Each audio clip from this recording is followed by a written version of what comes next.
रघुनाथः मङ्गलाकारं नामं रमानाथं भवानी सहितं भ्रमं सरस्वतीं गणाधीशं मातरं पितरं गुरुं प्रवक्ता आधार पुरुषस्य नाम डॉक्टर कृष्ण नारायण झा, सहायक प्रोफेसर, जूथालाल संस्कृत महाविद्यालय मझोलिया, पश्चिमी चंपारण। कक्षा आज का कक्षा है, वर्ग है उपशास्त्री द्वितीय वर्ष।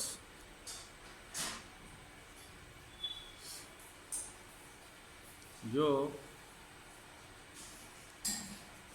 वर्तमान समय में अभी इसका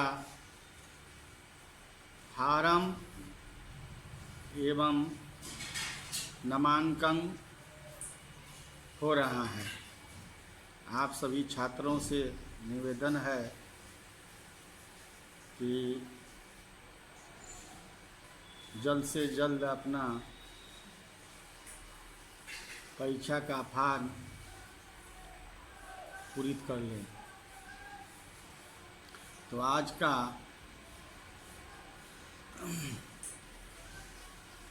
कक्षा है, वर्ग है उपशास्त्री द्वितीय वर्ष।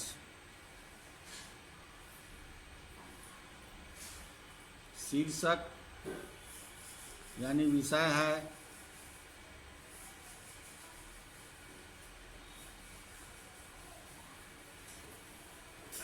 इसमें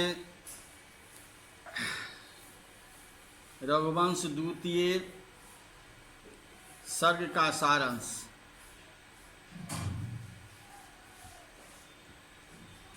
इसमें निर्धारित पुस्तक का नाम है कालिदास रचित रघुवंश महाकाव्य, जो विश्वविद्यालय द्वारा मात्र 25 अंक की निर्धारित की गई है और यह स्वशास्त्र विषय के अंतर्गत आता है। इसमें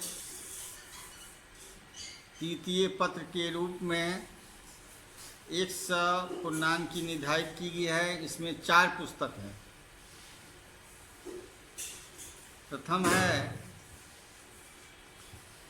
कालिदास रचित रघुवंश महाकाव्य, जो 25 अंक की निर्धारित की गई है, एवं दूसरा पुस्तक है काव्यदीप का,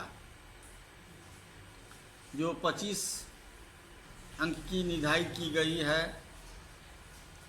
एवं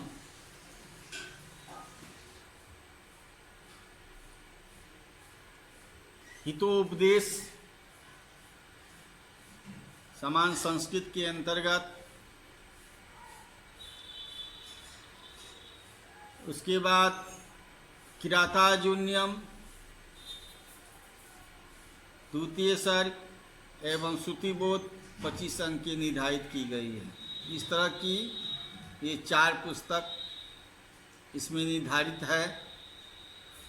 पहला है रघुवंश महाकाव्य, दूसरा है किरातार्जुनीयम और काव्यदीप का तीसरा, और चतुर्थ पुस्तक है श्रुतिबोध। इस तरह के ये 25-25 अंक के 100 पूर्णांक की निर्धारित की गई है तृतीय पत्र में।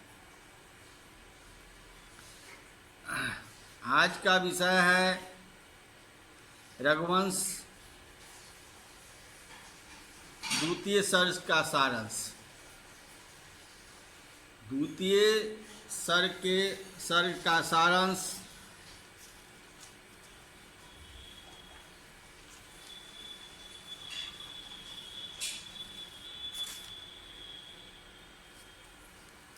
है राजा दिलीप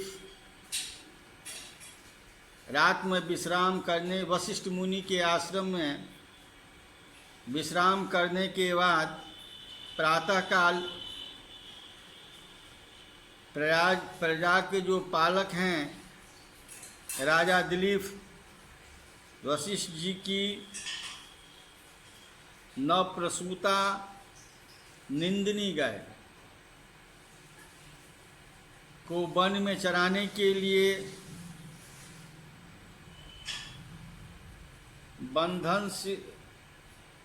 बंधन को खोल दिया और पूजा रानी सुदक्षिणा ने गाय की पूजा की, चंदन एवं माला से सुशोभित की। बछड़ा को दूध पी लेने के बाद बछड़ा को बांध दिया गया। पविताओं में अग्रगण्य दिलीप की पत्नी सुदक्षिणा ने नंदिनी के खूरों के रखने से पवित्र धूली मार्ग का उसी प्रकार अनुसरण किया जैसे मनु स्मृति श्रुति का अनुगमन करती है। यहाँ पर उपमा अलंकार कालिदास ने दिए हैं किससे, तो मनु स्मृति श्रुति से पवित्र धूली वाले मार्ग का उसी प्रकार अनुसरण किए हैं। राजा दिलीप सुकुमारी सुदक्षिणा एवं नौकरों को वापस लौटाकर दूध भरे स्तनों के भार में धीरे धीरे चलने वाली नंदिनी के सेवा स्वयं करने लगे। राजा नंदिनी के इच्छानुसार रुकने पर रुकते थे, राजा दिलीप चलने पर चलते थे, बैठने पर बैठते थे, पानी पीने पर पानी पीते थे। इसी प्रकार उन्होंने छाया की भांति इस नंदिनी का स्मरण किया करते थे। राजा दिलीप छत्र चामर मुकुट आदि राज चिन्हों से रहित होने पर भी वे अपने असाधारण तेज से राजा पतित होते थे और पतंचा पर चढ़े हुए धनुष को अपने वशिष्ठ जी के होम धेनु नंदिनी की रक्षा के बहाने दुष्ट जंगली जानवरों को बचाने के मानोदंड के लिए वन में घूम रहे थे। बरगद के वृक्षों ने मतवाले पक्षियों के शब्दों से उनका जयकार किया करते थे। लताओं ने उनके ऊपर फूल बिखेरा। हरनियों ने निडर होकर उन्हें देखते हुए अपने विशाल नेत्रों का फल पा लिया। मंद सुंदर एवं शीतल वायु ने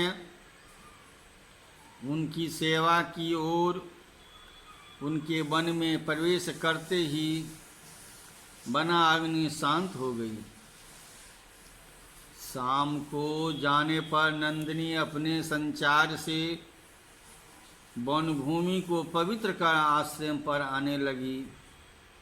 दिलीप भी वन का दृश्य देखते हुए उनके पीछे पीछे चले। आश्रम के पास पीछे राजा मध्य में नंदिनी, आगे अगवानी करने आई हुई सुदक्षिणा हो गई। इस प्रकार दिलीप सुदक्षिणा के बीच नंदिनियों की शोभा दिन दिन के मध्य में वर्तमान संध्या के समान हो गई। दक्षिणा ने नंदिनी की पुनः पूजा की। बछड़े के लिए उत्कंठित होने पर भी उसने उसे स्वीकार कर लिया। अतः दोनों बड़े प्रसन्न हुए। गुरु एवं गुरु पत्नी की प्रमाण कर संध्या विधि के समाप्त होने पर दिलीप दूध लेने के बाद बैठी हुई नंदिनी की पुनः सेवा करने लगे। नंदिनी के पास दीपक तथा उनके भोज्य पदार्थ रखे हुए थे। उसके सो जाने पर राजा और सुलक्षणा भी सो जाते थे और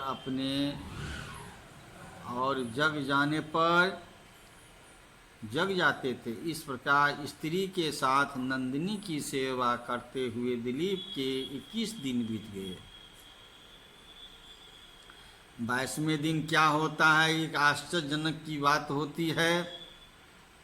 22वें दिन जब राजा पर्वतीय दिश देखने लगते हैं, उसमें नंदिनी की राजा के हृदय को जानने के लिए हिमालय की एक कंदरा में घुस गई और शेर ने उस पर आक्रमण कर दिया। नंदिनी पर उसका करुण क्रंदन सुनकर अंदर जाने पर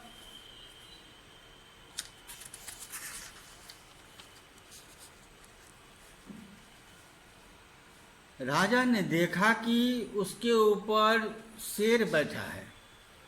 किसके ऊपर? नंदिनी के ऊपर। नंदिनी गाय के ऊपर एक शेर बैठा हुआ है और नंदिनी कातर स्वर उनकी ओर देख रही है कि हमको ये शेर खा जाएगी। यह देखते ही राजा ने शेर को मारने के लिए तरकस से बाण निकालकर उस पर प्रहार करना ही चाहा कि उनका हाथ रुक गया और विचित्र हाथ रुक गया, विचित्र लिखित से स्तंभ हो गए। बाद अपने पुरुषार्थ को व्यर्थ समझकर आश्चर्य में पड़े हुए मंत्र एवं औषध के बल से शक्ति छीन सांप के समान भीतर ही भीतर छटपटाए हुए राजा को देखकर मनुष्य की वाणी में शेर ने हंसते हुए कहा, राजान, मुझे मारने के लिए तेरा प्रयास व्यर्थ है। मैं भगवान शंकर का सेवक हूँ, जो तुम्हारे भी मान्य है। इस प्रकार जंगली हाथियों ने इन देवदारू वृक्षों के वलकल को खुजली शांत करने के लिए कपोल स्थल की रगड़ से छुड़ा दिया था, जिसे देखकर पार्वती को बड़ा ही दुख हुआ, क्योंकि उन्होंने अपने पुत्र के समान पाला था। उसी समय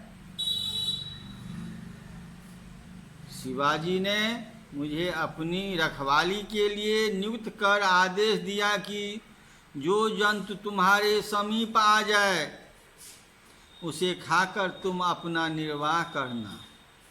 अतः मैं इसे खाऊंगा, इस गाय को खाऊंगा। तुम लाज छोड़कर लौट जाओ। तुमने गुरु भक्त का प्रदर्शन कर दिया। जो काज अशक्य है उसमें किसी का दोष नहीं। यह सुनकर राजा ने अपनी अपमान भावनाओं को ढीला कर दिया और बोले, हे मृगेंद्र, शिव जी तो मेरे मान्य हाही, पर गुरु की यह गाय भी उपेक्षणीय नहीं है। इसका छोटा बछड़ा दूध पीने के लिए उत्सुक होगा। अतः मुझे आप खाकर अपनी क्षुधा निवृत्त कीजिए और इस गाय को छोड़ दीजिए।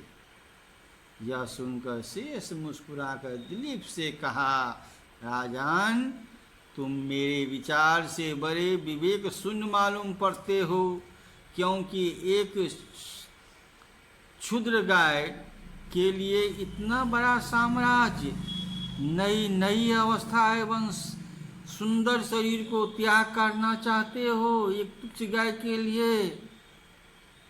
तुम्हारी कृपा से एक नंदिनी मात्र का कल्याण होगा। यदि तुम जीते रहोगे तो अनेक प्रजाओं तथा पिता के समान निरंतर पालन करते रहोगे। यदि गुरु से डरते हो तो अधिक दुख देने वाले अनेक गौओं को देकर उनका क्रोध शांत कर सकते हो। अतः अपने शरीर का त्याग मत करो, इस पार्थिव स्वर का भोग भोगो। यह कहकर सिंह ने मौन हो जाने पर दिलीप ने कहा, मृगराज, नाश से रक्षा करना क्षत्रिय का प्रमुख कर्तव्य है। उसके विरुद्ध प्राण धारण से क्या लाभ है? गुरुजी के क्रोध की शांति अथवा गायों के दान से संभव नहीं। इस नंदिनी को काम धेनु के समान समझो। इस पर तो तुम्हारा आगमन शिव जी से प्रताप हुआ है। अतः मैं इस गांव के बदले में अपने शरीर को तुम्हें देकर इसकी रक्षा करना आवश्यक समझता हूँ। इस प्रकार तुम्हारी भूख भी मिट जाएगी और गुरुजी का होम आदि कार्य भी चलता रहेगा। आप स्वयं पराधीन हो, पराधीनों की बाण बजाते ही हो। रक्षणीय वस्तु को नष्ट कर सेवक स्वयं कुछ भी आघात न पाकर स्वामी के सामने संकोच के मारे जा नहीं सकता। मुझ पर दया करो, मुझे प्राण का मोह नहीं है, क्योंकि मेरे जैसे यशस्वी व्यक्ति तो इस अवश्य विनाशशील शरीर पर अवस्था ही नहीं होती। अपना शरीर समर्पित कर गौ की रक्षा करना परम धर्म है। मैं यही चाहता हूँ। विद्वान भी कहते हैं कि बातचीत से भी मित्रता हो जाती है। इस प्रकार हम दोनों की मित्रता हो चुकी है। अतः मित्र होकर तुम मेरे प्रार्थना भंग न करो। यह सुनकर शेष के स्वीकार कर लेने के बाद राजा का बाहुस्तंभ शिथिल हो गया। उन्होंने अस्त्र त्याग कर अपने शरीर को मांसपिंड के समान शेर के सामने भेंट कर दिया।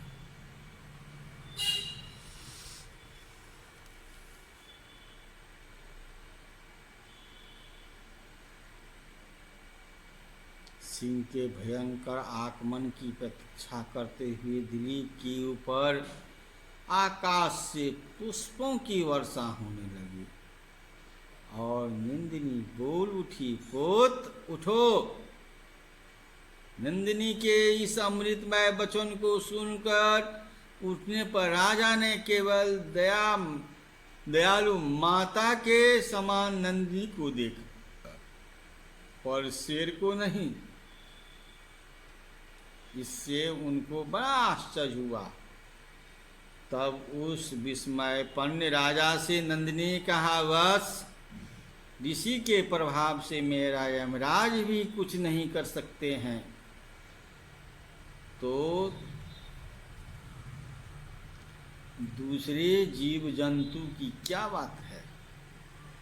मैंने तो माया से शेर बनाकर तुम्हारी परीक्षा ली है। मेरी गुरु भक्त और जीव दया से मैं प्रसन्न हूँ। वर मांगो, क्या चाहते हो? मुझे केवल दूध देने वाली गौ न समझो, अपितु प्रसन्न कामधेनु समझो। यह सुन राजा ने हाथ जोड़कर सुदक्षिणा में वंश को चलाने वाला पुत्र मांगा। नंदिनी ने तथास्तु कहकर वरदान दिया और पत्ते के दोने में दूध पीने के लिए आदेश भी दिया। किंतु राजा ने कहा, माँ बछड़े के पीने और गुरुजी के होम के बाद मैं दूध पीऊंगा। बाद बहुत प्रसन्न हुई। गौ के साथ कंदरा से निकलकर राजा ने आश्रम पर पहुंचकर यह वित वशिष्ठ जी से निवेदन किया। बड़ी प्रसन्नता से अपनी पत्नी सुदक्षिणा से भी यह कहकर सुनाया। यद्यपि राजा की प्रसन्नता से उसका आभास उन्हें हो चुका था गुरुजी को। गुरुजी आज्ञा से बछड़े और हवन से बचे हुए दूध का पान किया। उसके बाद गोवत्र की धारणा, गोवत्र की पालन के बाद गुरु से आशीर्वाद ले और गुरु पत्नी तथा वत्स सहित नंदिनी की प्रदक्षिणा करके उन्हें